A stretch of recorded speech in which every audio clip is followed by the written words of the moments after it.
Hi అండి. మా వారు జున్ను పాలు తీసుకొచ్చారు. ఇవి మనకి రెగ్యులర్‌గా దొరకవు. ఎప్పుడో దొరుకుతాయి. దొరికినప్పుడు తినాలి కదా! అయితే మా చిన్న పాప పుడ్డింగ్‌లాగా చేస్తేనే తింటానని చెప్పింది. అందుకోసం ఇలా ప్రిపేర్ చేస్తున్నాను. మాకేమో పాలు విరుగుతాయి కదా! అప్పుడు బెల్లం వేసుకొని తింటేనే ఇష్టం. ఇంతకుముందు ఒకసారి ట్రై చేశాను. అప్పుడు ఫ్లాప్ అయింది. ఇది సెకండ్ టైము. అయితే ఇప్పుడు పర్ఫెక్ట్‌గా వచ్చింది. ముందుగా మన స్వీట్‌కి తగ్గట్టు బెల్లం తురుముకొని, ఆ తురిమిన బెల్లం ఒక గిన్నెలో వేసుకొని మనకి ఎంత పుడ్డింగ్ కావాలో అన్ని జున్ను పాలు వేసుకొని అందులోనే కొంచెం మిరియాల పౌడర్ వేసి బెల్లం కరిగే వరకు కలుపుకోవాలి.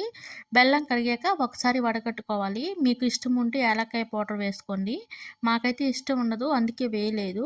నెక్స్ట్ డబుల్ బాయిలింగ్ మెథడ్లో ఒక 10-15 మినిట్స్ బాయిల్ చేసుకుంటే మంచిగా కుక్ అయి ఉంటుంది. మీరు వెంటనే తినకుండా ఫ్రిడ్జ్లో 1 అవర్ ఉంచి అప్పుడు తింటే చాలా బాగుంటుంది. మా పిల్లలకైతే చాలా బాగా నచ్చిందంట. మీకు జున్ను పాలు దొరికినప్పుడు ఒకసారి ఇలా ట్రై చేయండి. మీకు ఈ వీడియో నచ్చితే ప్లీజ్ సబ్స్క్రైబ్ చేసుకోండి. Thank you.